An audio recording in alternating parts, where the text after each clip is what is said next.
For someone to say, she can't even keep a man, at least I can keep a man. Why are you using me to bring yourself up? There's something short there where you're sitting. There's something that's not okay for you to judge the position that I'm sitting in and say, oh, she's so successful, but she can't even keep a man. When people from social media are there typing, DJ ZINHLE is getting embarrassed because of this and that. Yes, I experienced the pain. And if you've left a hurtful comment, congratulations, it did hurt. How did Kiernan's passing affect the family in general? Oh, bad. It's bad. And I know that a lot of people have questioned my decisions, especially around my marriage with Bongane and maybe seeming like I'm disrespecting him as my husband. But even that, like, what do I do with the Forbes? Do I throw them away? And then what happens to my child, you know? It's not logical. I respect the guy so much because of his role in Cairo's life. You ask all the questions that no one asked me. I'm good. Yes. I'm really good at this, guys. Then someone was saying to Kanyimba, it's going to end in tears. And Kanye said, possibly, but awamanje. Abumnandi, and support me, bro. There's not a lot of people who are pro-love. No. I'll take the risk on love. I'll take the risk when it comes to love. Like, I'm there. Like, you encourage me so much. Eh? Yeah. If someone is leaving me for another girl or doing you've gone through it, or your sister's gone through it, or your cousin, somebody. There's nothing that I've invented. This is what we're here for. It's the L-Tido podcast. Joe.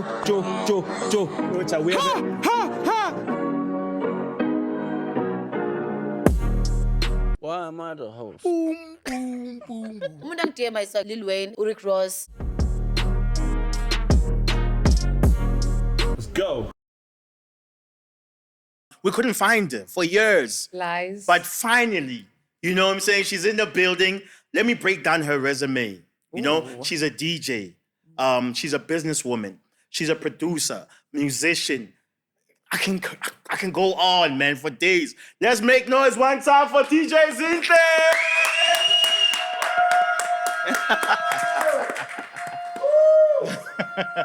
You sent a search warrant? I did. You're lying. I was with you at Devon July. What did you mean last year? We were together. We were together at Devon July last year. This year we're busy. I was busy. What was I busy doing? Oh, okay. Hopefully you were busy. No, but on a real note, ZINHLE, you are really one of the most requested guests on our show. And the real reason I think why people really want to see and hear from you, you've done amazing things in the industry. Thank you. You know, and the longevity. Yeah. You know, for you to be relevant for like 2 decades in it, to be a businesswoman, you know, I don't think there's a lot of, what would I say? Never mind female, but people that have had an illustrious career and maintained it for this long. Thank you. So I want to just start by actually giving you flowers to say you've done amazing. Can everybody clap for her one time? Thank you.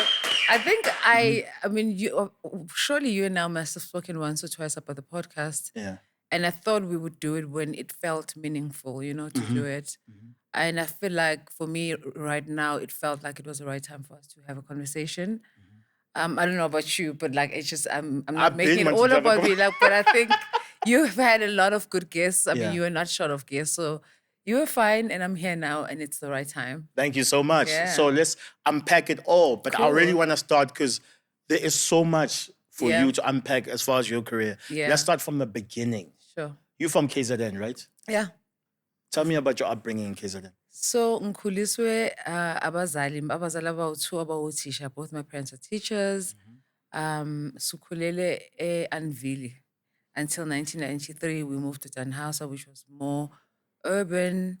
And I grew up with siblings. I had a sister that I'm still very close to. My brother was always been my hero growing up.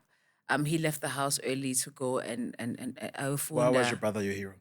He's just always been. I guess it's just I didn't have access. Okay. You see, you must just sometimes, you know, I didn't have access to him. I thought it was super cool. I wanted to impress him. I still do till today, you know. And I just grew up in that household of a mother who took care of us. She cooked. She had a friend over all the time, which explains my friendships with my friendship with Nomuzi now. I just like a lot of the things that I saw in my mother, I see in myself now. But it was very cool. It was a very cool childhood. The only thing that I'll say for sure that I noted as an adult now was that it was very brave of my father to have moved us from where we were in 1993 into a new house that my mother currently lives in now, because I think that is what shifted a lot of my expectations from life, what I could expect or what I thought I could achieve, because maybe I had better access to the world and to things.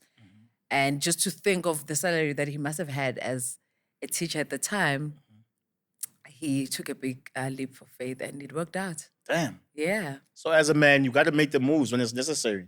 And we always speak about like, isn't it crazy like how our parents managed to put it together with what they were getting paid at that time? I was looking at my mom. My mom's always liked things, And I had a conversation with Sumiz, and Sumiz like, we're talking about clothes and how we always, you'd wash one item. He was saying that to me. I was like, I can't relate. My mother was a thrifter. Like, she would buy secondhand clothes for us, but it felt so new to me. Like, it felt so amazing to me. And she always had something. Like, if she went to a store, she'll come back with something. And I was looking at my mom and thinking, Mom, the fact that you don't have dates after 4 kids that you raised, obviously with my dad, is actually crazy because, I mean, back on my account, obviously I was a sales house, all these other stores. I mean, like a lot of moms, but she did a great job. She really did a great job. Shout out to all the mothers. Shout out to all the moms and dads, Yeah. And then like you were obviously, you're saying maybe you were limited in terms of like the world. Yeah. What at that time, what did you want to dream to be? Like what did you want to be? I didn't. DJ ZINHLE have any aspirations? Zero. Like zero. But it's so disappointing. It's so sad because I also knew that the stuff that my friends were talking about or my sisters were talking about were not things that I was interested in. And miss me, so when there's reports in December, so what are you going to be when you grow up? And I asked Kyra this the other day, actually, because I was so curious to know. And this person wants to be a doctor, I want to be a nurse, I want to be a lawyer. And none of those things were interesting to me. So I remember I would always lie and say I want to be a nurse because it seemed like an answer that would impress everyone. But the thought of blood and people who are sick would just make me want to cry as I answered. Yeah. But that was my response for a long time until I started watching TV a lot. I was watching SABC 1 and 2, also your TV dub on Tube, and then started realizing there are other careers outside of what I know. Because through my research, it said you wanted to be a presenter before DJ. Yeah, but also that was also misinformed. It was, wait, by you? It was just me. It was a kid that maybe must have... had to find something. Not that had to find. I remember specifically I would watch YouTube and the presenters would say, the sneakers I'm wearing, we got from this brand. And I thought, if I do that job, I'll get free stuff. And that's the only reason I wanted to be TV presenter, to get free stuff, honestly. I did not have a passion. My brother believed me, Uzakele, and took me to a casting school, and I learned, and I was bad at it. I was really bad at it. At presenting. I didn't have the confidence. I didn't think I had any confidence. I couldn't even fake it. I couldn't even just like, you know what I mean? Like I just knew I was bad. Damn. Yeah. So what did you study at school then? I studied at college. Yeah? I studied marketing. Marketing. Yeah. Okay, that explains a lot. But ask me how I got there. How did you get there? A friend of mine. Okay, so I'm very athletic. I'm sure you've seen my physique also. So when kids gym is good, I used to run. And were you winning? Yeah. Short distance, 100 meters. Ask anyone who went to high school with me, they're gonna comment on this podcast and tell you that I was the one. Okay, we need you guys in the comments. If DJ ZINHLE won races, please let us know if it's true. Yes. I did, but my dad always thought I'd be like the Marion Jones or, Ooh, wow. But I was never going to make it because obviously I didn't have the right development at the time. And then because I was into a sport, I thought I'd go to tertiary and study sport management, but that's a different thing, And when I got to UJ, it was Vets Technicon at the time. Yeah.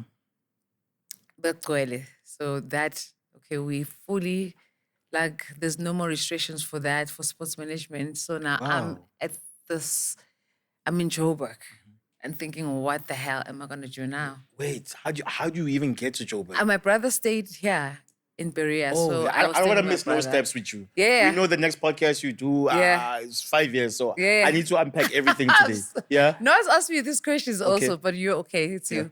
So my brother's like, here's where you can take the bus, go to school, and figure your things out and come back. So I'm there, I'm thinking, shoot, what am I going to do now? Sports management is full. My friend comes to me and says, oh, I registered for marketing. So I take the pamphlet and I go through it. I'm like, okay, cool, that will do. And I registered for marketing. And that was the best decision of my life. Loved it so much. Why was that the best decision of your life? Because I just enjoyed it. I really, I think it was just so eye-opening for me to just realize that the adverts I was watching on TV during generations when I was watching TV as a kid were not accidental. Those things are planned. They were shot specifically to influence the way I behave and the way I shop. If I see a line on a certain brand, like on Supreme or whatever, like those things are intentional. The colors that they use for the brand, everything was intentional. My mind was blown. I'm telling you, my mind was blown. Just realized, oh shoot, this is what a billboard is. I loved it so much and I enjoyed unpacking that. And I feel like it is one of the things that have gotten me to where I am today, just having that understanding of branding and marketing. You need to shout out the lady that gave you the pamphlet. Who gave you It was Nomdeni. She just a shout out. Nomdeni. Yeah, she gave the pamphlet. Look what she did, you know? Yeah, she did a lot after that. But yeah, she did a lot, like in terms of just like also just, we learned a lot together because we went on to start businesses together. And I think also she was a big part of just me learning confidence in business, in life generally. But we'll talk about it later. Okay. So then from you studying marketing, how you study marketing? I assume you graduated. You did well. Yeah. Top of my class. Yes. Yeah. Top of your class. Yeah. Oh wow! I even Let's went make to. some noise. I went even. Listen, I went back to be a tutor at the school. I was teaching. Wow. Yeah, there's people I meet now who are like, I was in your after school marketing class at UJ. I'm like, That's amazing. That's me. So I need with to all go those back, invite me qualifications- back to teach again, guys. Oh, so with all those qualifications, you decided to become a DJ. What do you mean? What is that? What is this, L-Tido? What is this? Like, no, it worked out and it became amazing. But I'm sure your parents were like, yo, our kid, she's studying Yeah, my marketing. mom- She's going to change the world. And then she becomes a DJ. Yeah. I mean, I did try with corporate. I remember my first job was at a pharmaceutical company afterwards because Wow. the Technicon at the time would find you a job if you graduate. So they found me a job at the pharmaceutical, and then I was working there also. And then after that, I worked at a makeup brand. And then when we were at tertiary, the biggest thing was to work for South African breweries. Like all of us, like everybody, like that was the dream job. To a point where I thought that was also my dream job. So I met an agent while I was still working at the makeup brand. And 7 interviews later, I got a job at South African breweries. Was it that hard? Bro, psychometrics, every single thing, like every kind of interview you could do. And with no confidence, I was just soldiering through. The guy who was helping me, I can't remember his name now. It was a white old man, had a lot of faith in me because it was just like, you're brilliant. Look at your results. Like, this is good. They'll just take you, which they did. But I was still bad in the job. You know, they took me as a sales rep. So this means like you have relationships with the outlets. And I was working in Mamelodi in Outlaw. And Oh, my melody. But Mr. was Pitori. Was and I couldn't drive, and I lied to them. I said I could drive. They gave me a bakkie. I was driving a bakkie, and I had just learned how to drive. It's a lot of things. I was figuring a lot of things out, you know. So, they actually, I'm gonna tell you a funny story. Someone's gonna find out today that I actually messed their car up on your show. Badna. Yeah. So when I got to Pretoria, I worked at SAB. I was a sales rep. I could drive a little bit. My dad had taught me how to drive. I got my license, but I couldn't drive in Joburg. I could drive in Natal, right? Explain the differences to someone that doesn't Like know. in Natal, there was one street. There's no traffic lights. There's nothing. You know what I mean? La, there's 4 lanes, bro. What do you mean? Like, are you joking me? And then, but my brother taught me a lot about independence. So now I was driving. I was staying in Berea, and my work was in Motloo for the first 3 months. So I was traveling in the traffic. So that helped me a lot. But I'm so old that at the time, you either needed to buy, I think it was a Tom navigation thing that you would put in your car, or you would use a map. So I would, in Pretoria, there's a lot of one-way roads. So I'd need to stop and say, okay, this is where I am. This is Loftus. Okay, so if I want to get out of this area, I need to drive on this road, and I would get lost.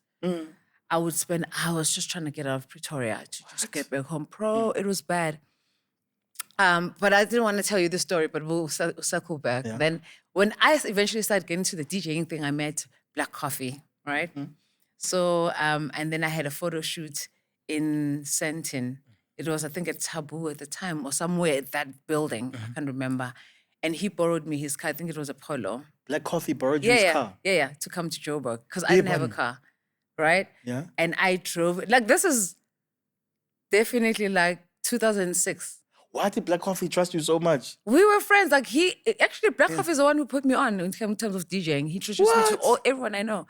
Like, introduced me to Christos, introduced me, like, literally, I think he was the first guy to say, you're a good DJ. I need to get you into Because everyone assumed it was just L-Tido. So, yeah. Yeah. So, okay, then how does Black Coffee put you on? Yeah? So when I first met him, Let's not derail the story too. Okay, yeah. So which story do you want? The one you car wanted to story? tell us. Yes, the car story. And then we'll go back. Yeah.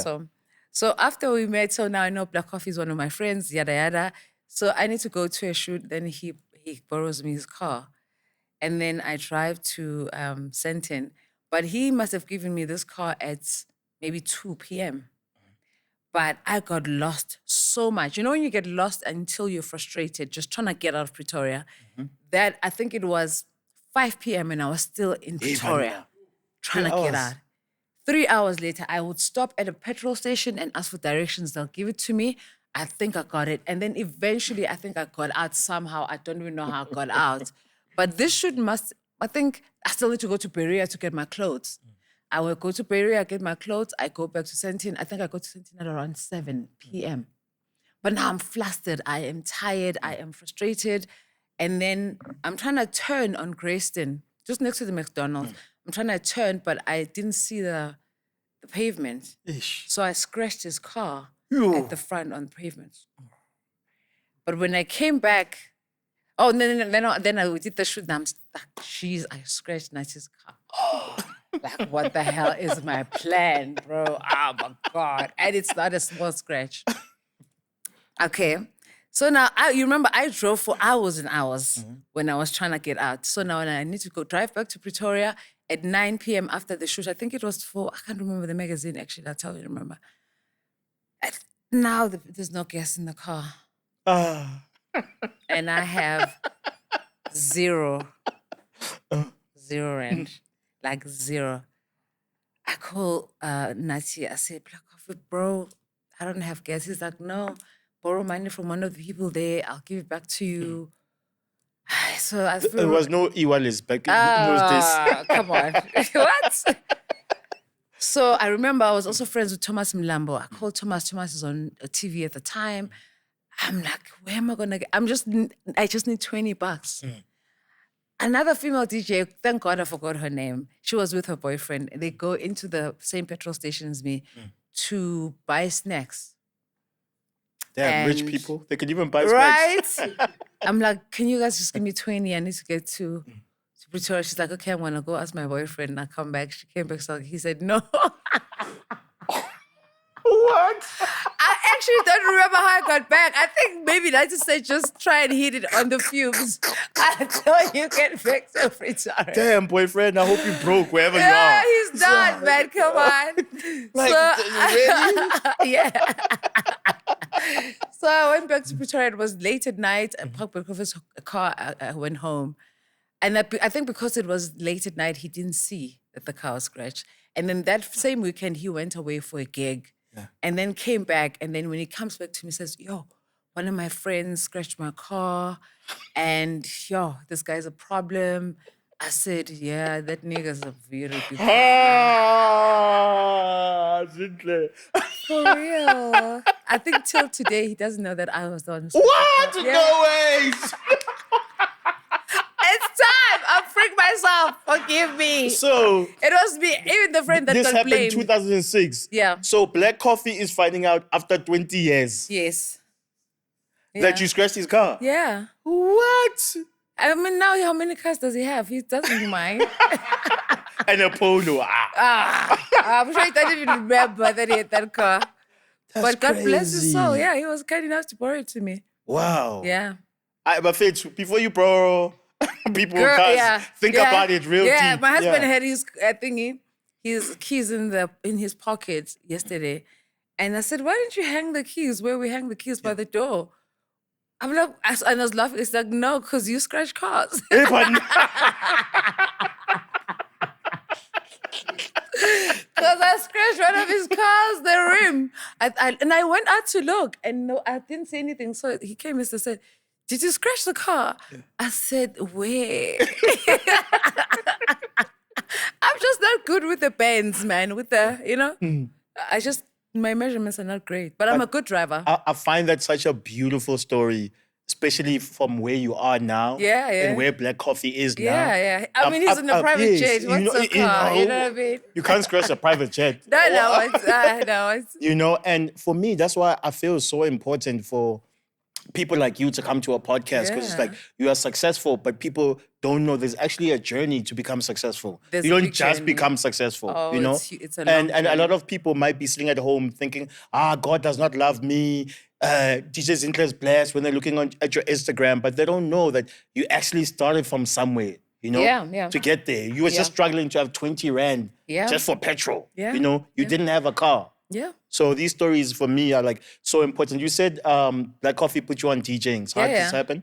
So my brother taught me how to DJ, Yeah. right? And then we started doing a lot of demos. At the time, you would do like demos endlessly to just prove that you could mix and you knew how to sequence your songs and you knew your levels, like just to showcase your What skills. music were you DJing? I was always playing deep. I was playing deep house, Okay. right?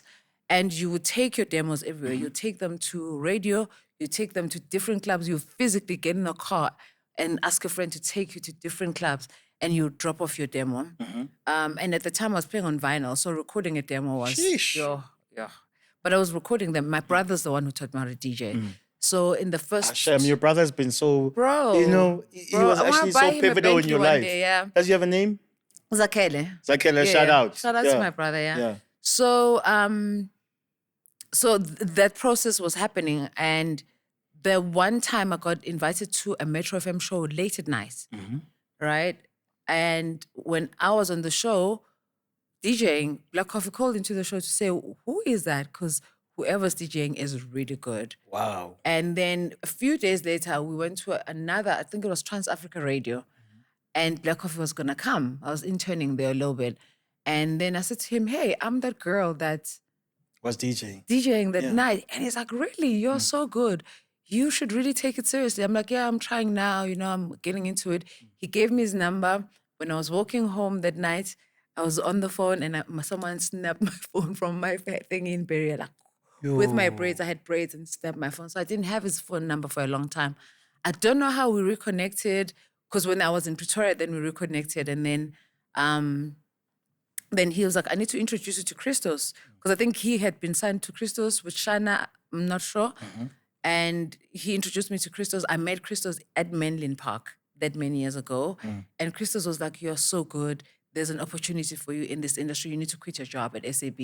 I said, nah, I did 7 interviews. They gave me a car and 7 a phone. interviews. I'm not quitting my job. Christos, he's like, for real. I'm like, I have a car allowance. I have all this thing. So now Then Chris was like, okay, cool, I'm going to help you while you still stay at your job, but you're going to quit. I promise you're going to make a lot of money. I said, nah, I didn't believe it. So then Crystal started introducing me to a conference that they were doing at the time. And it was very iconic for me to be a DJ. As a girl at the time, everyone was just punished by it.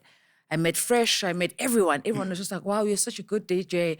And everyone, then I started just, like my network of being around DJs started growing. How old is YFM now? Do you know how old YFM is? No. 20-something. Yeah. So I then had won a competition on YFM for mixing, only because I was the only one who showed up to come and mix on the show, not because I was amazing. And because of that, the Bondon Duli was a station manager, or an acting station manager at the time. It was the 9th birthday party for YFM. And he asked that I play at the party. And that's where I met L-Tido. And L-Tido took it faster than Crystals could. I met L-Tido, I started doing international shows. And I think after 2-3 years of meeting L-Tido, then I quit my job to focus fully on DJing. Wow. Because I realized, I loved my job, but I was making more money in one weekend than what I was making the whole month. Yeah. Like, how much were you getting paid at that time? I was doing $5K a show. 5K a show. So if I did three shows on Jamachiga, I was big, bro. I showed for 2 seconds on the show. Oh, yeah. But they said my name. Yeah. And I would walk around just hoping that people would recognize me. For real. And no one did. But still, as a DJ, I was booked and busy. And now you're trying to hide from people. Life is weird. Bro.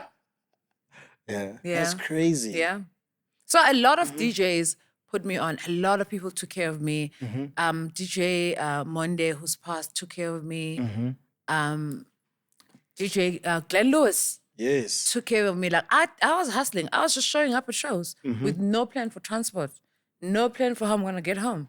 And these guys would be responsible for me. And you're also right. At that time, Yeah. a lot of females were not into DJing at all. Yeah. Bro, I remember even the one time, I was just like, I need to get home, but I don't know how I'm going to get home. Glenn Lewis dropped me at home. They were so responsive. All of them, it's as if they had a meeting about me.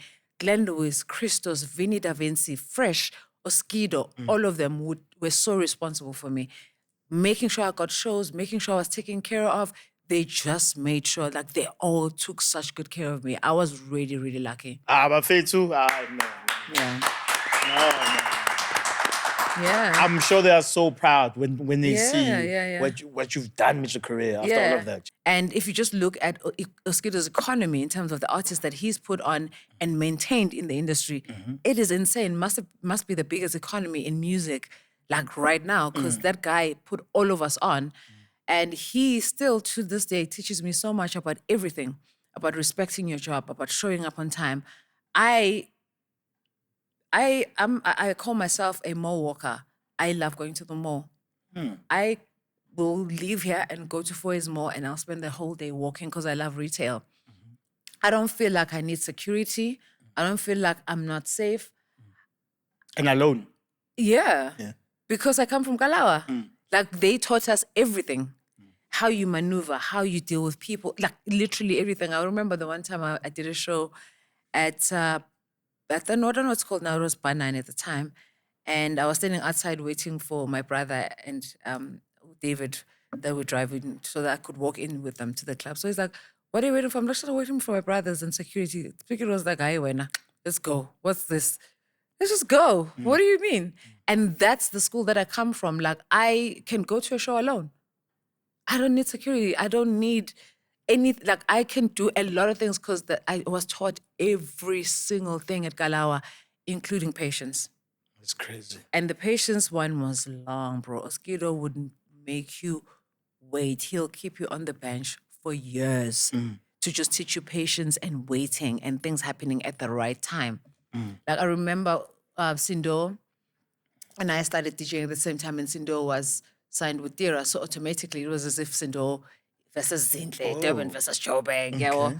And Sindo started putting out albums, big songs. L-Tido was laughing at me, saying, Sindo's kicking your ass. I'm like, what? Can can I have a song or something? Can you please read? He was just like, ooh, I can't help you, but Sindo's and Sindo, like till this day, like one of my most favorite artists. And then I don't even know if Oscar would have ever given me a song if it wasn't for Maporisa. Because Maporisa said, I have an idea. Come, let's do something in studio. And that's when we did My Name Is. Oh, wow. Yeah. And So that was Polly's idea? Yeah, that was Pori's idea. He was forcing me, go into the booth, man, say, ZINHLE, and he would back it. So the parts of ZINHLE and the parts My Name Is, that's me. And then later we were done with the song. Me and Pori thought we were done. And Oscar was like, no, we need a vocalist. I got this girl called Busiso. Then she came and did the other parts of the song. Good Boots were the major parts of the song. But I don't think Oscar would have ever. That's crazy. He was just like, you need to wait for your time. What year was this when My Name dropped? Was it not 20? Sure, I don't know. My timelines are bad. My timelines 2010 or 2011-ish. Because I remember World Cup, I was starting to gig a lot also. So that around that period. Damn. But I had met Oskido 2006-ish, but just like kept me waiting. Really, like I was there. There was Winnie Kumalo, there was Zonke, there was Bong Muffin, there was everyone, like just me, like Professor Tebe. You remember? Kalawa was doing so much damage. Like So Black much Motion. damage. Oh my gosh, just like everyone. That was like a dream team at that time. The only thing that I had to my name was that I was a female DJ that could really like do the job. Outside of that, I was done. And I had to wait for my time. So you dropped My Name, it blows up. Yeah. Shout out to Pori for actually seeing Shout that out to in you. Pori, yeah. Yeah, and a lot of people clearly don't. I also met him during those days. We used to go on more Mauta tours and see that. But people also don't understand how long. Some people like he's obviously big now, but people don't understand. Some people start in the ground. You know, to build certain things. Oh no, it takes long, and I worry sometimes that the instant maybe fame or celebrity that maybe sometimes we experience today runs a risk of not getting the longevity Facts. that you need. You miss a couple steps. You miss a lot of steps. Yes, because you have to learn to get to that point. Yeah. And not to say that everyone who takes the long journey also learns. You know what I mean? You need to have the openness to learn in the journey. You know, you need to evolve. Yes. You need to be open to failing and starting again and retrialing and understanding just the value of those little things that you learn along the way. Because also, I don't think I knew what my journey would be like. I was just trying different things, but the more I tried things, the better I would refine my journey. But if you're not trying anything, and also if you don't have that period to just try things out, that's why I'm just like I worry that you don't get that I think so training too. and that experience that you need to hold it down for a long time. I think so too, because I feel like failing is part of the process too. Because It's a when big you part fail, of it. you learn, I need to do it this way. So Yeah. if you just come in the industry this year and you just become a big sensation, there is so many things that you never understand in like, I need to be doing this to get my career in a better note. I need to move like this.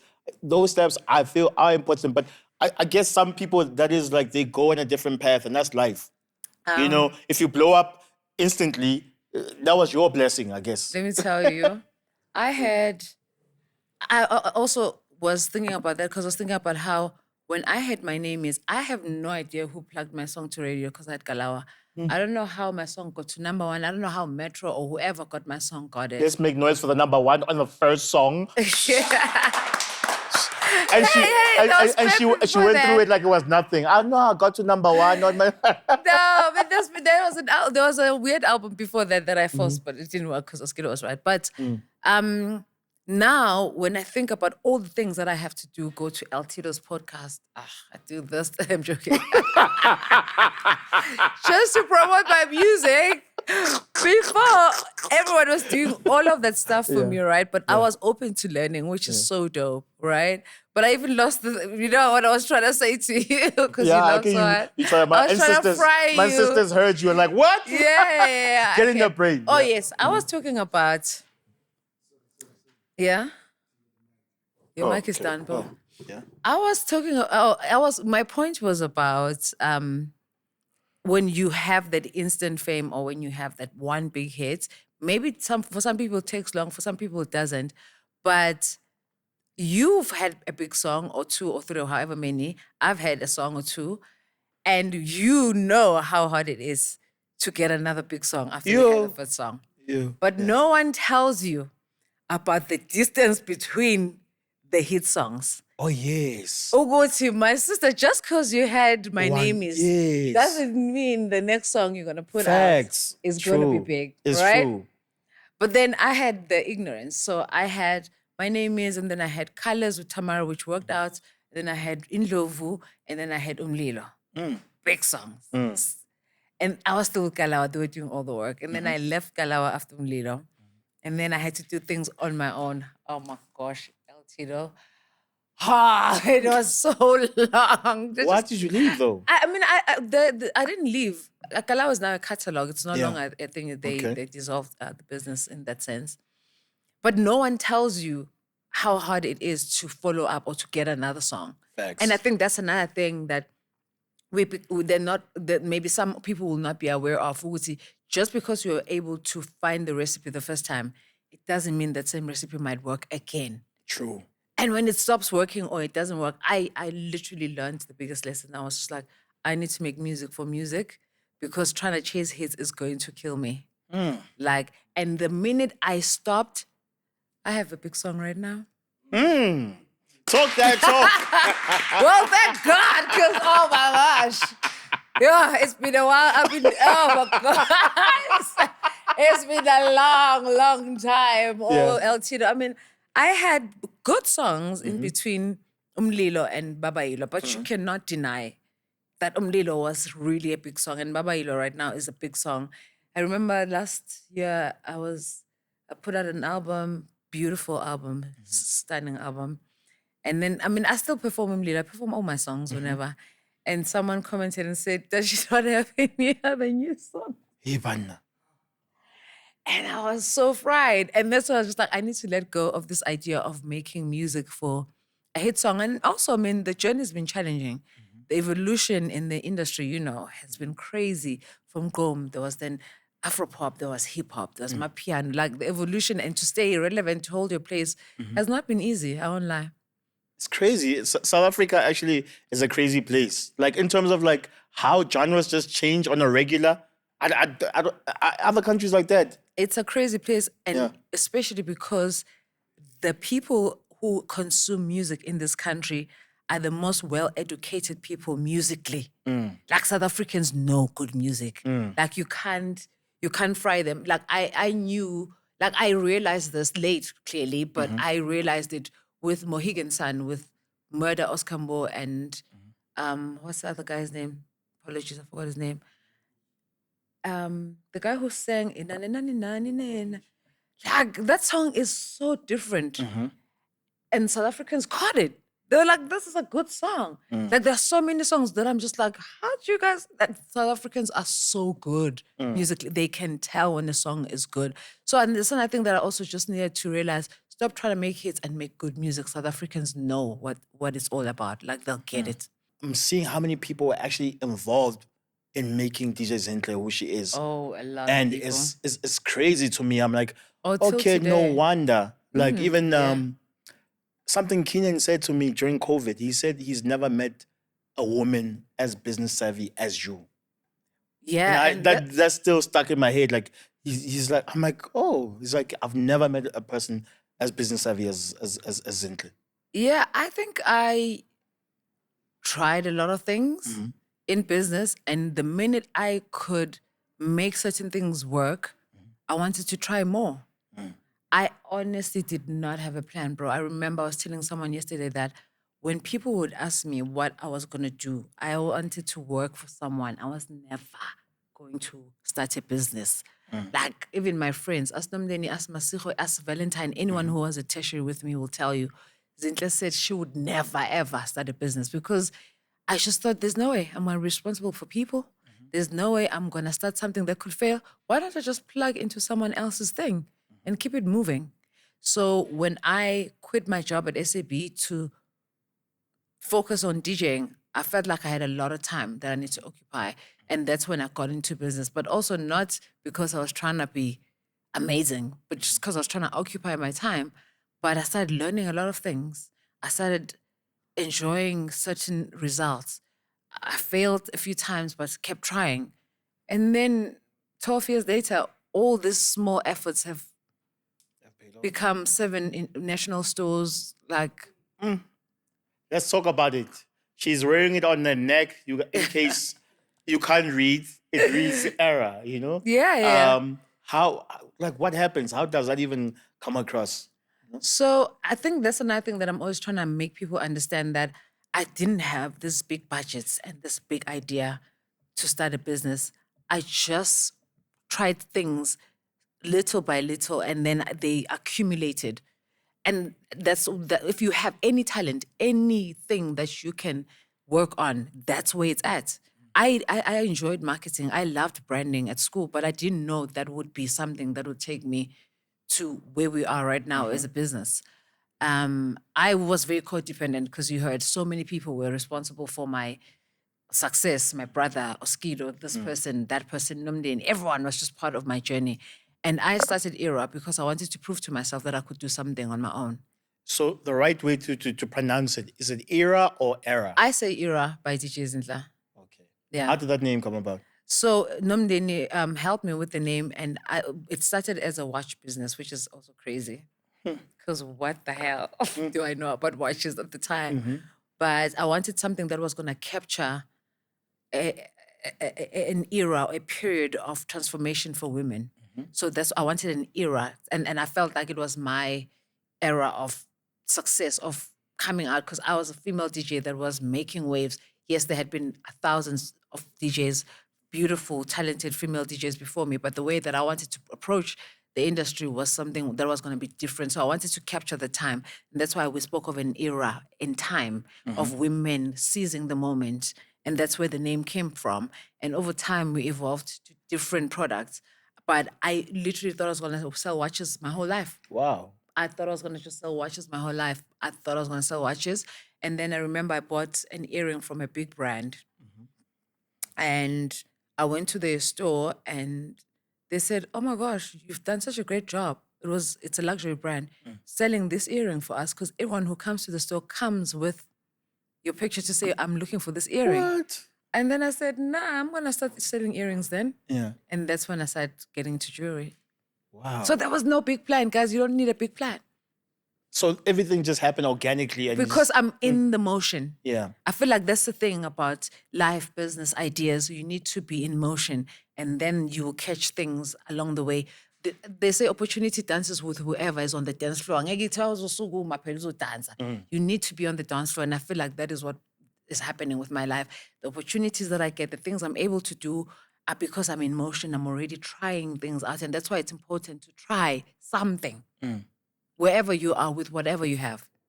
Okay. Yeah. Wow. Yeah. So would you, like, obviously DJing, becoming a businesswoman, everything transpiring in your life? Yeah. Then when you were about to become a mother, Yo. were you scared, like, oh, my career, these things will affect my career? Like, You ask all the questions that no one asked me. I'm good. Yes. I'm really good at this, guys. There must be like 10 interviews where I spoke about my fear of having a kid because I was scared it was going to stop my career. And then Aunt Portia, who's Nomdeni's aunt, we were sitting at a restaurant and I must have been 32 at the time. She's like, "My sister, so you're just going to make money for yourself for the rest of your life?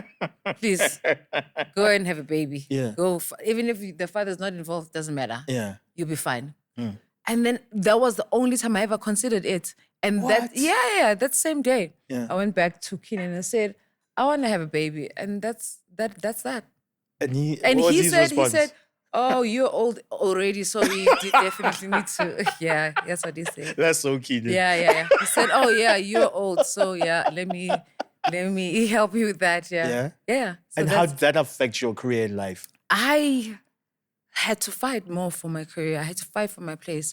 I hid my pregnancy for a long time DJing, but I was already like deep into the era thing. So I think that also gave me time to just focus on era specifically to see if it could be something that could carry me without the DJing. So that gave me a great opportunity to focus on era, but it was a very scary time for me. When you because said you hid it for long, when was it revealed to the I public? don't even remember. But didn't remember how many with months? the Saints, I did the same thing. I hid my pregnancy for a long time until it was a long time because I didn't want it to come between me and my work. I remember, I think the last gig I did with Cairo was at Taboo. But I was highly pregnant. And then I stopped working. I stopped gigging for a while. And then I think Let's maybe let's 2-3 take it step by days step. before. Sorry to disturb you. Yeah. So obviously you are scared. You keep it low key. Yeah. And obviously you guys are both famous at that time, so it was gonna cause like serious mayhem. Yeah. Your baby gets born. Yeah. Tell me the day Kyra was born. What is going on? How are you feeling? I think I was just into the baby. And because also I was just like, how are they going to get this human out of my body? I just could not. Like, I've seen the TV shows, yes. I had seen everything I had. But I was just like, how is it possible? Yeah. Like, I couldn't understand that miracle. And also, I had both my babies on a Wednesday because my gynae cuts on a Wednesday. Yeah. And I was never gonna push the baby. I said, when you cut, please cut these people out of me. So I also didn't know how that was gonna go. Like, are you gonna cut the baby out of me? And then what? And then how's the milk gonna, like, I had so many questions on the day. I had so much anxiety. That's what I remember. I just had a lot of anxiety and questions about how this thing was gonna happen. But it did. And everything was just like, wow, that's crazy. Wow, this child is here. Wow, now there's milk in my boobies. It was just, I just could not understand. And the how that transformation of you miracle- becoming a mother, does it come naturally? Or like what happens? Is it natural, or is someone teaching you? Is your mother there? Like what I think happens? that's when my fake it till you make it and my confidence kicked in. And I just had to be a mom, like to Cairo. And I feel like I have parented Cairo very differently from Sainty. With Cairo, I was like, not that I'm not determined with Sainty, but with Cairo, I was just like, I am going to be a mom. Like, I'm going to do these things in this way. I'm going to, like, communicate with Cairo. I'm going to, like, Cairo is an old soul even now. I'm sure you've spoken to her. Yeah. Because we never babied her. Like, she was just always, like, we spoke to her directly. Communicate your feelings. Like, I was really, like, hey, I was, like, with Sainty, I'm just, like, a mom to a baby. She's just a baby. I was like, no. I'm just, like, it's the second one. Like, she's just a baby. Yeah. So with Cairo, I was, like, my confidence, like, everything kicked in to just be like, I need to provide for this thing. And I need to just I need to grow this child, which is also still crazy for me. How am I responsible for growing an actual human? What? Yeah, so I had to just And be both confident. parents are just like Yeah. bigger than life. Yeah. You know? Yeah. So with that, were you conscious of like, okay, my baby's born my baby's born as a superstar? Was there a thing of like, let me keep my baby away from social media, or let me put my baby on social media? Did you guys have to speak about it, or like what happens in that instance? I think the one thing I'd say about that is that there's a big difference and a big shift between celebrity now and celebrity then. Okay, break it Celebrity down now first. is very personal, very accessible, Yeah. very open. We need to Instagram. know. Yeah. We need to know about Yeah. your personal life. We need to get into the finer details of your life. Like celebrity back then, for me, I could be wrong, was very much about exclusivity. Facts. What you could conceal, what you The could keep mystique. away. The mystique, yes. Yeah. You know what I mean? Like that game of, I can give you this, but I won't give you this. Yeah. I'll keep you in suspense about this. Da, da, Yeah. da, da. And I think we were also in that dance. Like, it was just like, okay, we never felt like we were keeping the child away maybe for security purposes. It was just part of that, dance of just like, we celebrities, therefore you don't have to know this, but you'll know this. You know what I mean? So it was that. But now things are really different. Like even just my life generally on every level, I feel like there's more access, there's more information, there's more that you know about me than what you would have known about me before Okay. because of just how celebrity was set up. Yeah. Yeah. So then at that time, do you decide, do I want to go public or I don't want to be public? I can't even remember. I mean, I remember that Kiernan did post the baby's picture when she was born, and then we were pretty easy. Yeah. Yeah. Kara was part of Yeah. our everyday life, and I think also even social media then was picking up. So she was always part of. I remember us necessarily saying, "Oh no, we're gonna keep her away." I don't remember that. No. And how did Keenan's passing affect the family in Oh, general? oh, bad. It's bad.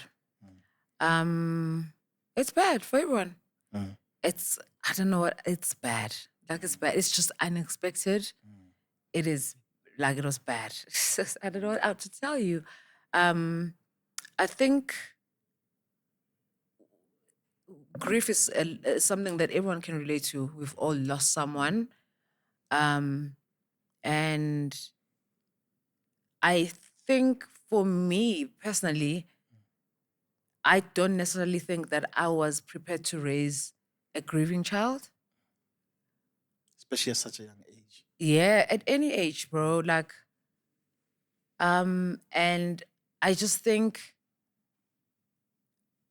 by the time Kiernan passed, I had already moved on, and I was building my life with Bongane, and they also had a mutual respect, which I now appreciate because had we all been stuck in like fighting, it would have been weird. But I feel like the whole family,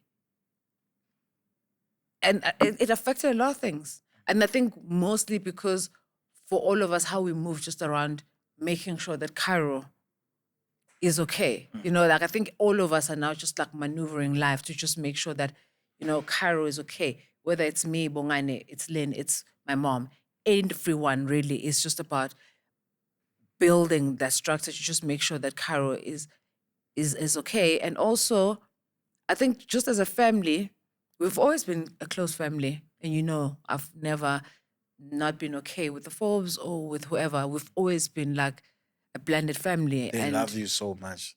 I mean, we love each other very much. And I think our bond became stronger because we just had, you know, to make everything work for Cairo. So our number one priority, and I know that a lot of people have questioned my decisions, especially around my marriage with Bongane and maybe seeming like I'm disrespecting him as my husband in whatever I'm doing. Literally, nothing that I'm doing, and I feel like a lot of us are doing, are because we are trying to do it for ourselves. It's really to just make sure that Cairo is okay. So, like even Bongane, like all of us are just trying to make sure that the child is okay. So I know that people have even questioned, like, why do you still keep the Forbes around? Are you okay with the Forbes? You're disrespecting the Mohasanas. But even that, like, what do I do with the Forbes? Do I throw them away? And then what happens to my child? You know? It's not logical. Yes, it's not logical. I'm not saying I'm apologetic about it, but I just need people to have that understanding that literally every single decision we are making is for Cairo to be okay. It's just to be there for Cairo to feel like it's normal. And also, I value peace a lot. Oh my gosh, I value peace so much. Like, it's the one thing that has governed our relationships, even within the family, within how we move. And I will always make a decision from a place of peace. Whatever I can feel okay about, like whatever makes me sleep better at night, that's what I'm going to do. When I meditate, peace is a very big part of what I do. So a lot of the decisions sometimes maybe do not make sense, but like peace is at the center and my child is at the center. And which part, I'm trying to understand, would they find that you are disrespecting? I'm trying to understand. By having a relationship with the family of Yeah. So what happens? Like, you're not supposed to be speaking to Cairo and the family. Like, I don't make it know. make sense. I don't Social know. media. Like, I mean, But I guess those are the pros and the cons of like living your life through social media. Because it comes with the commentary from people. And I think that's the thing that thing that I understand. I understand my responsibility and my place in society and what I've chosen to do for my life. I think maybe it gets tough for me when I feel like it seems like I'm disrespecting my husband, which I am not. Like, I uphold that guy's name like to the highest level. Like, I respect that guy so much because of his role in Cairo's life and how he's handled even like the structure that we live in because there's Cairo in our lives. So, I mean, I cannot defend everything that's out there, but I do know that I could have never chosen a better partner in terms of just like upholding the responsibility that we have towards our kids. That's beautiful. Yeah. And then did you have to have a conversation maybe with Kiernan and Murder to say, yo, guys, because before Kiernan told me, I actually like the guy. He's cool. Like he never had an issue with him. Like a lot of guys would be bitter if like someone they were dealing with moves on and whatever. Yeah. Did you ever sit down to say, guys, or they just find understanding between them too?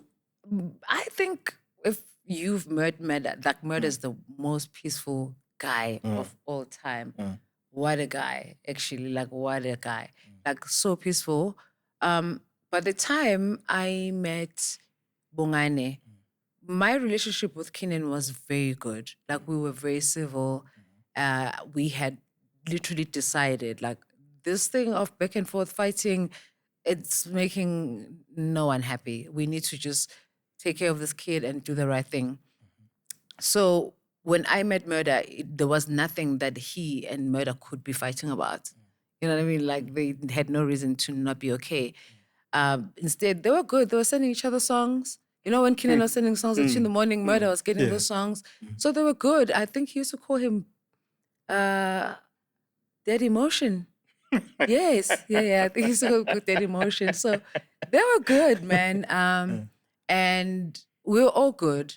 And I think I'm glad that we were in that place even when he died, because we would be feeling so bad right now if he had left and all of us were still fighting for no reason.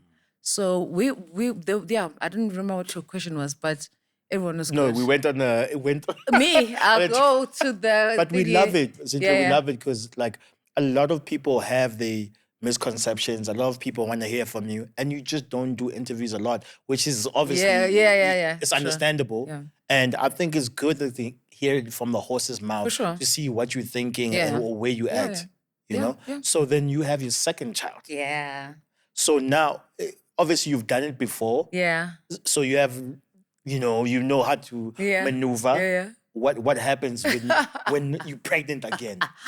What is the feeling? Oh my God, I was never ready. What? I was never ready for it. I mean, I remember feeling like I was pregnant, because you always know. I'm just like, I feel like there's a baby inside me. Yes. And I told Murder, and Murder's like, for real? I said, yeah, there's definitely something in there. And then for like a day or two, we're just mizing it. I'm just like, I'm feeling different. We need to go and check. But I remember that when we were driving to the doctor to go and check, I remember thinking, if I'm not pregnant, I'm going to be really upset. Eben. Like, if I'm not, like, from someone who did not have a baby, I'm crazy. like, if I'm not pregnant, I'm going to be very sad. And I was pregnant. I found out I was pregnant. So this time, wow. This time, then I say to my friend, shoot, I'm pregnant again. So we need to do a reality show. Because I need to be working while I'm pregnant. Wow. And so why that move? We need to do a reality show. I needed to stay relevant at all costs. Like, I was never going to disappear for any period of time because I'm pregnant. And that's how we gave birth, excuse the pun, to the reality show. It came because of Asante. Wow. Yeah, I was like, we need to do a show. And he's like, are you joking? I'm like, yeah, I'm not joking. We need to do a show. So it doesn't seem like you shy away from living your life in a public light. It seems like you are just born for this. I am not born for it. Yeah. Everything that maybe someone has seen me go through and thought, that's tough or that's difficult, I felt the pinch. I felt the difficulty, but there is absolutely nothing I have gone through that isn't normal. Everything that I've gone through people have gone through. Every single thing, like it could anything that you can think of that was either controversial, hurtful, that I've gone through.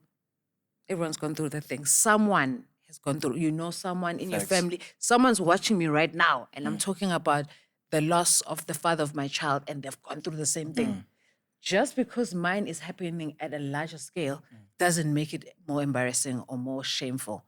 You know what I mean? Like it's just it's at a bigger scale, but it is the same thing. If someone is leaving me for another girl or doing you've gone through it, or your sister's gone through it, or your cousin, somebody. There's nothing that I've invented. There's nothing, guys. I didn't come up with these things. I didn't come up with any of the things that I'm going through. Families are going through these things right now. There's nothing new. But to deal with it publicly, that's another. How is it different? I don't know. How I feel is it different? Like if I had to endure pain, like just alone and you deal with it, but now having to deal with it, like whatever Think about things it. that you might go through, like public. Okay, let's unpack that. I'll unpack my situation. Let's unpack it. So, But, yeah. me and you are dating, right? And then I cheat on you. And then you are hurt. But you are L-Tido and you're famous. How is your hurt different from Sipho? Because my hurt has a lot of people commenting on my hurt on social media. There's like millions of people saying, Tito, she cheated on you. But those people have gone through the same thing. I know, but no one judges them. They're judging themselves when they make the comment about you. You just don't know that. Because for someone to say, she can't even keep a man, at least I can keep a man. Why are you using me to bring yourself up? There's something short there where you're sitting. There's something that's not okay for you to judge the position that I'm sitting in and say, she's so successful, but she can't even keep a man. But at least I can. Why are you operating from at least where you're sitting? You know what I mean? Like, I'm not feeling like you are in a better position. The fact that you will find the time and the energy and the soul to judge you for crying about your hurt means that it means something to me as I sit at home. There's something in me that is moving, that is not okay. You know, when you're dealing with your hurt, someone did something to you, but you are evoking something in someone else at home, so much that they have to say something about you to make themselves feel like, at least mina, langkhona, I'm better. It's a shame. Because they're better than you. But I am from the perspective that I don't think you're better than me. I think I'm just going through something publicly versus going through it privately. You might still go through it. You don't know. They do. Everyone goes through heartbreak. That's why I'm like, I didn't invent anything. Yeah. I didn't invent heartbreak. I didn't invent death. I didn't invent embarrassment. I didn't invent nothing. Every single thing that you could be commenting about, tomorrow it could be you. We all humans, guys. So that's why I'm just like, it's okay. I understand my responsibility. I understand my position in society. Therefore, I understand that the things that actually happen to people privately will happen to me publicly. And that's the freedom that I enjoy. I get to enjoy. But what are you going to come for me with? Everything is out there. I have no secrets. Everything has been debated and talked about publicly. I can live my life freely. I don't have anything to hide. So when people from social media are there typing, DJ ZINHLE is getting embarrassed because of this and that. Yeah, it hurts, yeah. It but hurts, it's a level of freedom that there's a price to pay. There's always a price to pay. But I am smart, L-Tido. I'm always just sitting there thinking, I'm about to pivot. Like every time I'm going through something, I'm just like, God is about to take me to the top. There is no way I'm going through all of this for nothing. Something is happening. I'm in preparation. I'm going somewhere else. I expect so much from life. There's no way you can put me through so much publicly and not give me anything. Give me everything. Give me all of it. Like, give me all of it. So every time I'm going through something, I experience the pain. And if you've left a hurtful comment, congratulations, it did hurt. But I don't sit in it forever. I'm ready to move forward. I'm ready to be like, okay, so what's next? And I enjoy the next so much. Oh, I love your perspective. I Yeah. love it. I love it so much. We gotta clap for that one. You're gonna make me tear up, like I love your perspective, Thank you, yeah. Because just a lot of people I just scared to be like be naked. Let's say they're scared It's to hard- be it's hard. themselves. Yeah, they're it's scared to hard. be open. Yeah. A lot of people feel like they have to live their life, in the shadows, in private. Because what are people gonna say? When you just have that power to understand, people are gonna say something, yeah. but I'm not gonna minus myself. Yeah. I mean, on whatever scale, people are going to say something, whether it's just in your friend group. There's always a friend who's going to say something sideways. Yeah. You know what I mean? Like, it's the same thing for me. It's just that now it's amplified. There's more people that have different ideas. And also, it's a POV thing. People approach things from where they are or who they are in life. When me and you are standing opposite each other and there's a 6 on the floor for me, for you it's a 9. So we have different ideas about a lot of things in the world. Some of the things that I do will never resonate with everyone else. So therefore, no one's going to agree with what I do. And it's the same thing for anyone. No one's always going to agree with the way you're doing things. So it's okay to also accept that, but it doesn't make it easy. I don't want to take that away. It does not make it easy. The things that have happened that I've gone through publicly, I'm not saying they're easy. They are tough, but I'm a very hopeful person. I believe in hope. I believe in God. I believe in goodness. I believe in things getting better. So even when I'm in a situation, I never feel like I'm in there forever. I feel like it's going to pass. So even with you, like a lot of people are like, okay, DJ ZINHLE is married. Yes. We try to look for your pictures everywhere. Hey, when was the wedding? We can't find pictures. Like, Eish. was this like a top secret marriage where you have to sign an NDA? Oh my did gosh, or did you get L-Tido. married somewhere where I was trying to look for you and No. couldn't find you? I'll search for these pictures. Young. Nah. Yeah. Let me tell you, when you're in a relationship and the only thing you ever pray for when you're in a relationship is to find someone who's in alignment with who you are. And you see me and Murder, like this. Aligned. Oh my gosh. So aligned. Super aligned. So we didn't have a white wedding, to answer your question. We have plans to have a wedding. Oh, wow. There's certain things that we want to finish, certain projects we want to finish building before we can have a wedding. And let me tell you, when Meda and I have a wedding, you'll know, like, it's going to be the most epic, fun wedding of all time. Like, have you seen us at parties? We will dance from the minute we get there until the end. Murder and I are always on the dance floor together, like breaking it down. Yo, like, let me tell you, the day you see pictures, the day you see pictures of Murder and ZINHLE's wedding, it'll be pictures of us dancing. Wow. Guys, I'm going to shoot the podcast live from the wedding in case you guys can't make it. A live stream. Live stream. If you guys can't make it, I'll be there. I got the footage for you guys. Show up. But oh, wow. That was also another thing, fella. That was like a lot of people like, no, we're taking our time. I mean, it's a bit frustrating, I think, for my mom, but we're doing things at our own pace. And you were talking about friends. You've also had a lot of friends in the industry. Yeah. A lot of people always talk about you and Pearl's dynamic. This one is jealous of this, jealous. Can you just give us because I want to hear it from you. A lot of people have their own What do you opinions wanna hear on from the me? friendships. No, because a lot of people have opinions of the friendships. Like there's a footage that came out where you guys are DJ. There's a DJ thing, and they said, "Oh no, this one feels this way. This one feels this way." Are you guys still friends? Yeah, we're definitely friends, 100%. I think we are sisters more than friends. Have we had moments here and there where we're not getting along? 100%, but like, Pearl's my forever girl. Like, and also, I think proximity, like in terms of like physical distance and just like different parts that we've taken in our lives. I'm married, I have kids. Not that she has a kid, but like we just have different, lives in terms of how we live versus how we were when we lived in one house. The You guys relationship lived was in not a one bit house? different. Yeah. Wow. Oh, we were bad. Oh my gosh. Pearl. What were you guys getting up to? Pearl And Pearl's a problem. Pearl, you're a problem. No, we were a problem. We lived together, I think, for 2 to 3 years. I lived at Pearl's house for 2 to 3 years. Maybe might be shorter, but I lived at Pearl's house. So when we lived together, obviously, organically, you'll see a lot of us together.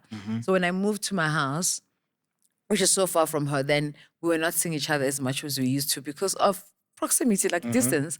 But also, like, I got married, I started doing a lot like that, but with friends. But we lived together and we were doing a lot. That's why, like, many Can you tell people us feel one like thing you guys were doing? we were partying and drinking a lot. Yeah, we were partying like with everyone. We were partying with everyone. We were partying with Ricky, with everyone. We were doing a lot. Yeah. And I see you also have another sisterhood with Muesli. Muesli, which is also Muesli. involved as a, is she a creative director of Yeah, because yes. this is the thing. Muesli worked with us at Era for many years also. And she recently left because she joined Metro FM. And I'm not seeing her as much as I used to, which also is that same situation of like we were in the same office every day. So we could see each other all the time. But now we just doing so much at different times, like in different places. So the relationship is still there. We love each other. We make time for each other as much as we can. But like the dynamics change because things change over time. And I think it's the same thing with Pearl and I. Like, and just when we're also in good. general in life, when people get older, we have responsibilities. We can't be hanging out like we used to back in the days. Yeah. It's life. It's life. Yeah, I'm worse though. I think if you guys were to ever blame anyone for the change in the relationships between either me and Pearl or me and Mosli, you need to blame me. I have changed a lot of things about my life in the last few years. Obviously, you know, because we had to deal with the loss and just like maneuver a lot of things. But also, I love being home with my kids and my husband so much. Like, I love, like, my favorite part of the day is the afternoon when I get to drive home. Yo, Beautiful. I'm going home. Yo. You're such a like a lover. You're like a lover girl. Like, through and through, bro. I'm stupid. I am stupid. All the guys are smiling. Is it stupid? No, it's refreshing. I think it's refreshing. Thank you, Because yeah. everyone is like, no, forget it. Like, there's not a lot of people who are pro-love. No. I'll who are take not the pro-love. risk on love. I'll take the risk when it comes to love. Like, I'm there. Hey, Like, you encourage me so much. Eh? yo, la. Because what's the point? You know what I mean? Yeah, live. Live your Yeah. life. I remember I saw something where someone was saying to Kanyimba, it's going to end in tears. And Kanye said, possibly, but awamanje. Umnandi. Agumnandi and support me, bro. So, like, yes. I mean, nothing is guaranteed Thanks. in life. But, like, if you still have something to celebrate and enjoy, do that. Damn, I didn't realize how much I needed to speak to ZINHLE. I think it's a this is session you more need. for me than you guys. Is it? That's good. So it's a therapy session for real. Like nothing is guaranteed in life. That's why they say wear your best clothes. The occasion is the fact that you're alive. Like what's uzoshona la bagqoka impahla zakho? Wow. Wear your best clothes. I feel you. Let's talk about you have a concert coming up soon. Yeah, it's a festival, yeah. Man, businesswoman, Yeah, guys. yeah. She's tapped onto so many things. Thank you, yeah. Let's give the people the details on what is going on. So we have a festival called Z Nation Fest that happens on the 9th of August And every it's been year. going on for years, guys. This is How a many third years? year, come on. This is our Yeah, third come year. on, it's years. Yeah, I mean, when a child is Yeah, 3, yeah. they have, you know, mobility. So we can feel that, you know, even organizing it is much more, you know, it's much more fluid. It's flowing a bit easier, you know, it's like, it's happening. So it's a festival called the Nation Fest. And I think it comes from, the first day we did it was celebrating 3 years of DJ ZINHLE. So clearly, this is 23 years for me. But also, when I was having a conversation with my partners, we were just like, think about it. South Africa is the hub for a lot of things that are happening in terms of music and culture internationally. Like, everyone is benchmarking our music, sampling our music, following our trends. They hosting festival and hosting our artists. Why don't we do something like that here? Why don't we have something at that scale? Because this is the hub. Bro, like this is where it's at. Like, Especially now, bro, you know? like So who's this? we Two Shoes. Sorry to disturb Yeah. you. Two Shoes Mateki. He said they found us, and it's real. Like they the world, found us. the world found us The for world real. was and they really found us, guys. Like the dance challenges online, the music, the this, it all comes from here. And we have all this talent here. So that's why my festival is a truly South African festival, because who's better than us? Like we are the best. Like we have all the music, we have all the culture, we have all the trends, we have everything. So we wanted to put together a festival that will feel like the size of what you would expect from an international show. We always call ourselves the South African Coachella. Like if you look at our festival, like we are bringing it. Like you are coming to a festival for an experience. Yes, the music is good because we are badass when it comes to music. Because what do you mean? Like, my parents is from South Africa. Mine is from South Africa. Black coffee. What are you talking about? Yeah. Vocalistic from South Africa. You're kidding me. Like, are you joking? Like, we have all this great talent, but also we have great experiences that we can give people. The brands that we partner with set up like dope experiences at the festival. But also, like we said earlier, the culture has changed so much when it comes to social media and engagement.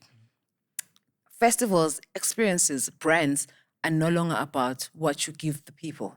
It's about the people. Like it's a very consumer responsive type of thing. So we are hosting a festival for the besties. They are the ones creating content, going to the festival. It's about what they are going to wear. It's about what they are going, how they're going to get to the festival. It's a whole thing. It's literally the musicians feel like supporting acts because the people who are going to the festivals are the heroes of the festival because it's such a consumer-centric festival. So it's a festival for besties and it is actually quite iconic. We gotta go this year, guys. No, you we guys gotta have to go come. this year. And Panga, you looking, No, you you looking have to for, come. you looking for love. There's a lot of beautiful ladies. Oh, There's a lot of yeah, beautiful yeah. ladies that go to. But I need to Z warn Nation. you, like those Yes. girls, like they know what they're doing. Like those are girls that are like unlocked and like they move Unlocked, different. beautiful, and focused. Yeah, yeah. You will find love. He retired from love in 2018. Yeah. I'm telling him to come back out. Oh, I'm sorry, you had to retire.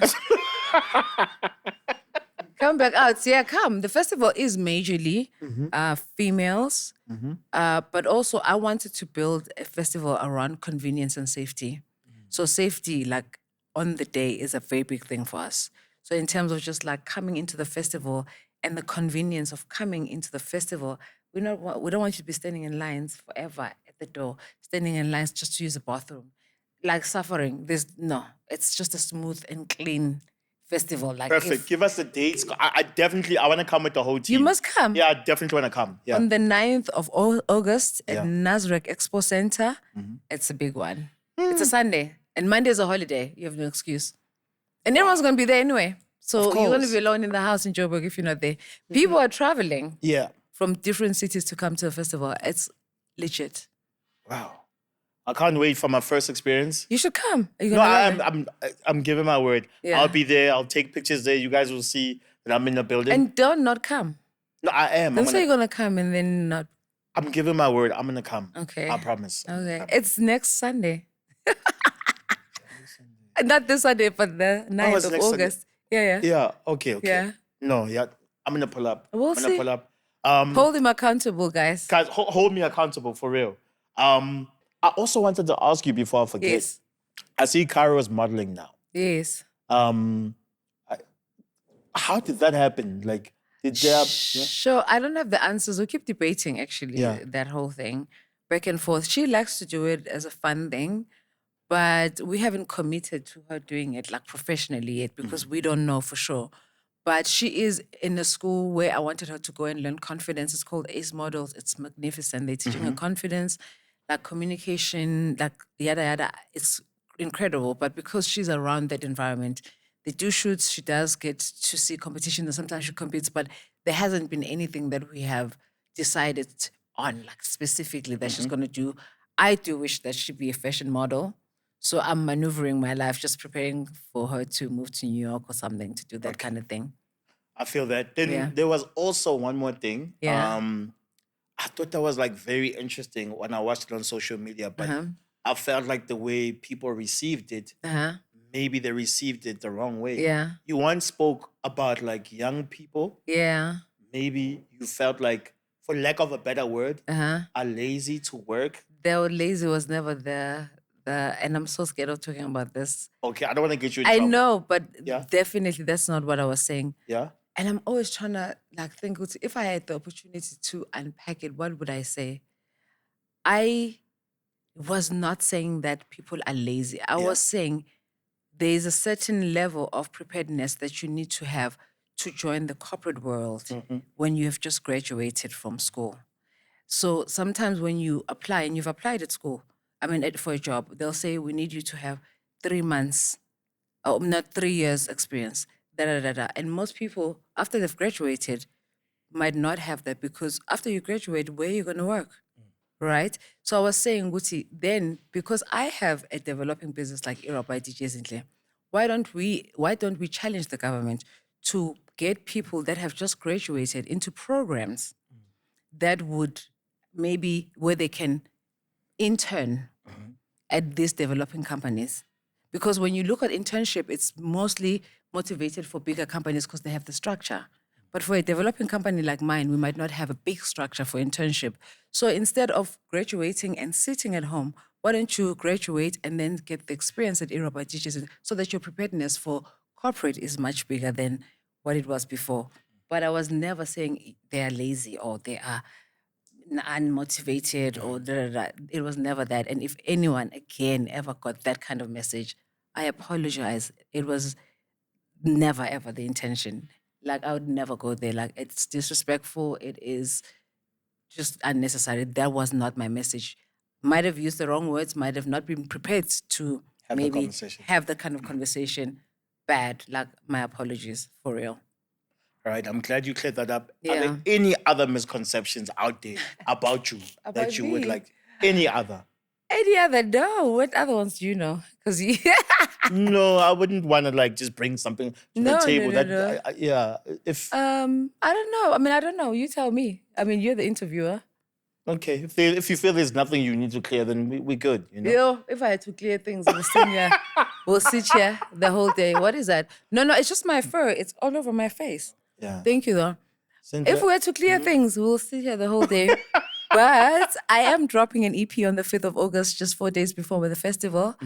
And it is iconic. I've been working with 5 incredible artists that are staying at my house who are so talented. Lace, Fangtone, Nevo Mkulo, Tobani White, and Msindo Listo. They've been at my house the whole year, and the results show. You must check out the EP. It's coming out on the 5th of August. It's amazing. It's just a few days before the festival, so you gotta listen to my EP. yes, I will. And guys, let me tell you, DJ ZINHLE is very strict, eh? No drinking, no smoking in the studio. Why do you make that sound like a strict thing? That it should be the level. Like, Because that I've should be never. like- It's the first time. No, I like it. It's the first time I'm hearing. wait, let me tell you another Yeah? level. When Murder's gonna go to a studio, we are swanker. When Murder's gonna go make a song, Yeah. he dresses up. Yeah. And I've seen also someone do that before. What's his name? He plays piano. John Legend. No, a South African guy. 37 MP. What? 37 Yeah. MPH. Yeah. Yeah. Even he, I think, if I'm not lying, when he was teaching me piano, he would say to me, before I go to the instrument, I dress up and sit. I'm not sure if it's him though, but I'll get you the name. But Murder, before he goes to studio, we are swanker. That's fly. And he You gotta feel dresses fly, yeah. up Yeah. to sit in studio. Even the boys, they know. Like the guys I just told you about, they dress up. Like, you should show up for yourself every day, especially if you're gonna go create. Like, you know what a creator is? Creator is God. If you're gonna call yourself a creator, you better show up like one. Wow. I think it's a beautiful time to actually get into God. Yes. How we close our podcast, Yeah. ZINHLE, we have a little prayer. Yeah. Because the world does need Yeah, a little wow, bit that's of prayer. amazing. Yeah. Before we even get to that point, Yeah. Anna, thank you so much Thank you. for coming to see us. I wish we could sit down for 3 hours with her. Yeah. Thank you for being open. Yeah. And sharing your stories. A lot of people, I think, especially a lot of young ladies, Mm-hmm. you know, I believe in my head, you're a role model. You know, Thank there's you. not a lot of DJ ZINHLEs out there Yeah, that's sure. managed to have a career that's so illustrious for so many years, doing amazing things. Thank you. We appreciate you. And thank you once again for coming. Thank you for having me finally. Yeah. Yeah. If I said anything weird, just edit it out. Please. If he puts anything weird in this podcast, please know that I asked him to edit it out. Nothing weird. Just watch it with four. Like, this is the type of podcast that you should watch with like you know how you have a listening session for a song? Yeah. Have a watching session for this one. No, we keep it respectful over here. You know what I mean? There's no need. Okay. There's no need for that. Yeah. Zinhle, can you please leave us with like a little short prayer, if you can, please? Sure. Guys, let's come and pray. Father, we thank you for today. We thank you for love. We thank you for safety. We thank you for health. We thank you for our talents that have brought us together. You're always there. We take nothing for granted. There's nothing that has happened in our lives that has happened because of our knowledge or power. It is all because of you. And we want to say thank you for everything that you've blessed us with. We don't want to ask you for anything today, but we ask you to just bless everyone who has been watching this podcast. Bless L-Tido and his team to continue the great work of telling beautiful South African stories. We thank you for those stories. We thank you for life. We thank you for a roof over our heads. We thank you that from here we are able to go home safely to be our families and experience love. We thank you so much for everything that you've given us. Bless everyone who's watching this podcast, and may you please give them the love and peace that they deserve in the mighty name of Jesus Christ. We love you, Lord. Amen. Amen. What a show.